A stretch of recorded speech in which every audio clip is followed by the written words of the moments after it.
Dans votre 13h, on a choisi de vous présenter une thérapie vraiment étonnante, se soigner grâce aux aimants. Ça ne vient pas d'un charlatan, non, c'est très sérieux, ça se passe notamment au CHU de Nantes.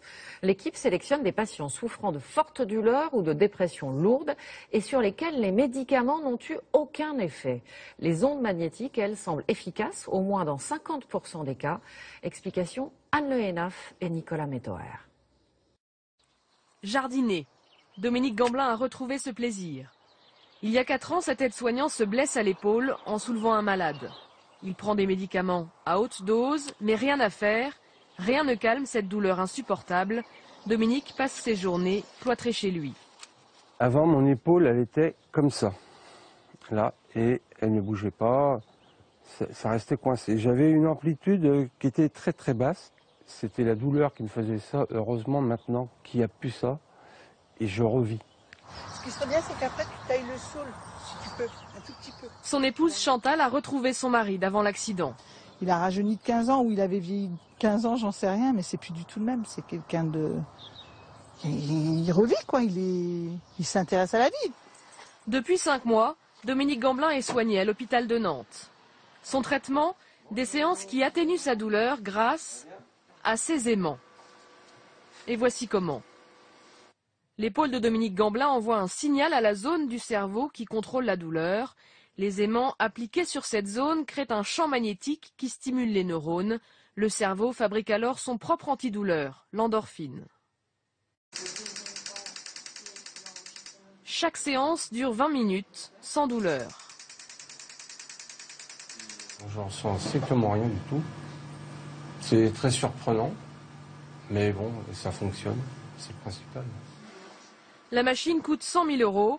Peu d'hôpitaux en sont encore équipés. Les patients sont donc soigneusement sélectionnés. On réserve cette technique en 2e ou 3e intention à des patients qui ont des douleurs chroniques, datant de plus de 6 mois, et rebelles aux autres thérapeutiques bien conduites. Mais c'est susceptible de marcher dans tous les types de douleurs. C'est efficace pour la douleur, mais aussi pour les dépressions graves.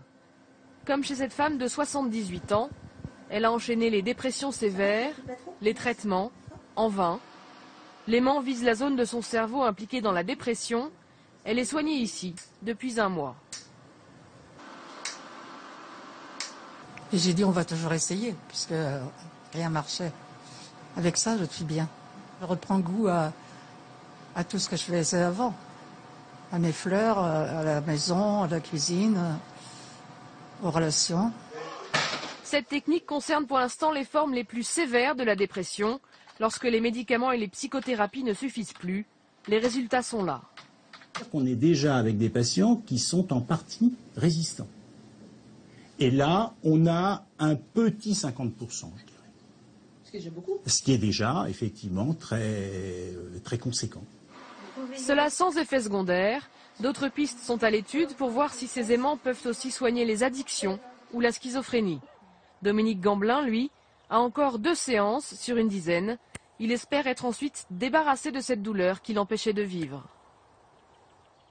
On est plutôt convaincu quand on voit ce reportage, mais on a besoin du verdict du docteur Flézaclier. Jean-Daniel, bonjour. Bonjour. C'est très sérieux, en fait. Ah oui, vous savez, mais dans certains cas, oui, on est d'accord. C'est une technique qui est, je veux dire, le principe est centenaire. Mais les recherches récentes ont montré que ça fonctionnait à peu près correctement. On l'a vu dans l'exemple, dans le reportage, dans la dépression profonde, lorsque les traitements ont échoué, dans les douleurs chroniques, notamment celles que l'on trouve chez les personnes qui souffrent de ce syndrome extrêmement étrange qui s'appelle la fibromyalgie, dans lequel il y a des douleurs énormes, fatigue, dépression, et c'est vrai que ces séances leur font du bien.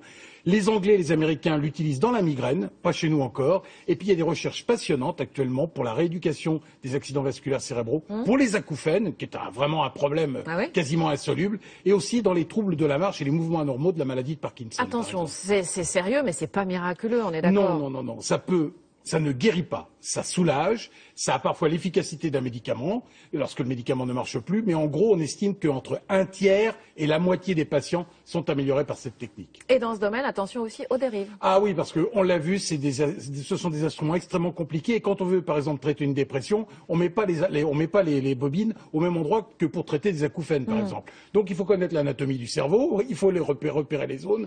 Ces appareils qui envoient 2000 impulsions qui peuvent durer chacune 1/1000 de seconde. Donc c'est du matériel extrêmement sophistiqué, extrêmement cher. Et il faut faire très attention à ces marchands d'espoir, de faux espoirs, qui proposent des traitements de ce genre dans des petites annonces ou dans des revues. Ça ne fonctionne pas. Oui, il faut passer par des centres antidouleurs qui ont le matériel cohérent. Oui, merci à vous Jean-Daniel. Plus d'informations sur votre blog drjd.com.